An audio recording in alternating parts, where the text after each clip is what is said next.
लोकसभा निवडणुकीची चुरस आता खऱ्या अर्थानं रंगात आल्याचं पाहायला मिळत आहे। पहिले 2 टप्प्यातील घसरलेल्या मतदानाचा आकडा पाहता आता सर्वच पक्ष अधिक जोरानं निवडणुकीच्या कामात जुंपलेत।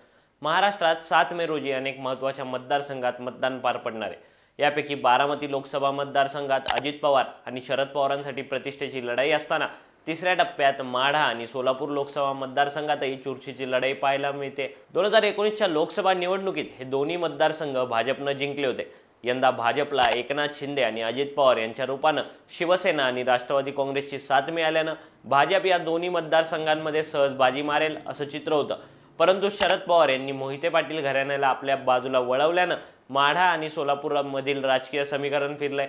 सुरुवातीला भाजपसाठी सहज सोपी वाटणारी ही लढाई आता अवघड झाली।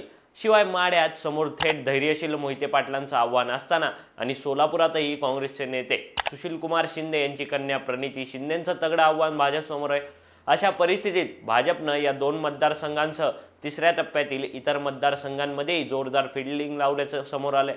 ती कशी तेच या व्हिडिओतून पाहणार आहोत। नमस्कार, मी प्रणव ढमाले, तुम्ही पाहताय फॉर द पीपल न्यूज। पुढे जाण्यापूर्वी आपण आमच्या चॅनलला सबस्क्राइब करा, लाईक व फॉलो जरूर करा।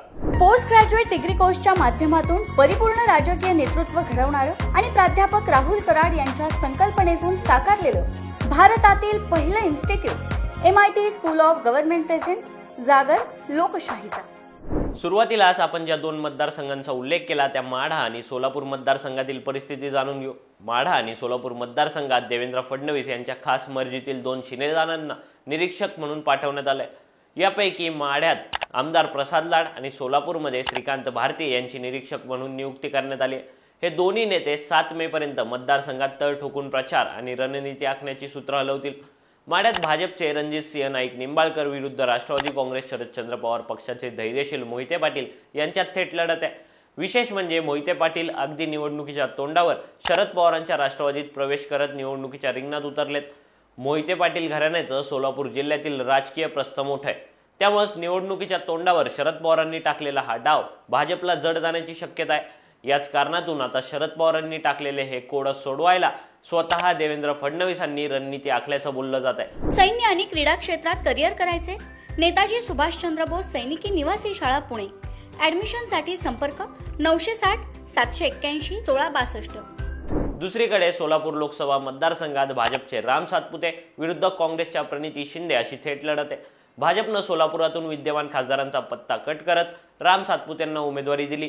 त्यानंतर काँग्रेसकडून राम सातपुतेंविरोधात आयात उमेदवार असा प्रचार करण्यास सुरुवात केली।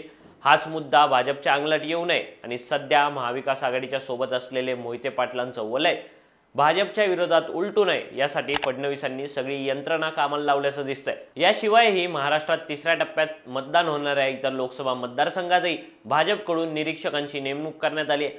यापैकी रायगडमध्ये प्रवीण दरेकर, रत्नागिरी सिंधुदुर्गमध्ये रवींद्र चव्हाण, धाराशिवमध्ये अजित गोपछडे, लातूरमध्ये प्रताप पाटील चिखलीकर, बारामतीत मेधा कुलकर्णी, कोल्हापुरात धनंजय महाडिक, हातकणंगलेमध्ये डॉक्टर अनिल बोंडे, सांगलीत भागवत कराड आणि साताऱ्यात विक्रांत पाटील यांच्यावर निवडणूक प्रचाराची जबाबदारी सोपवण्यात आली। विशेष म्हणजे माढ्यात भाजपच्या रणजितसिंह नाईक निंबाळकर यांच्यासाठी पंतप्रधान मोदी हे सभा घेणार आहेत। नरेंद्र मोदी हे 2 दिवसात महाराष्ट्रात 6 सभा घेणार आहेत, तर देवेंद्र फडणवीस हे देखील रविवारी एकाच दिवसात माढा, सांगोला, अकलूज इथे 3 सभा घेणार आहेत।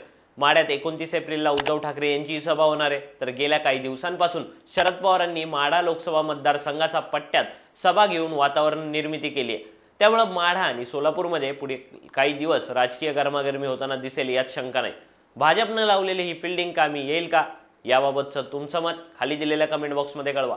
व्हिडिओ आवडला असेल तर लाईक करा आणि अशाच आणखी नवनवीन व्हिडिओजसाठी फॉर द पीपल न्यूजला सबस्क्राईब करायला विसरू नका। धन्यवाद।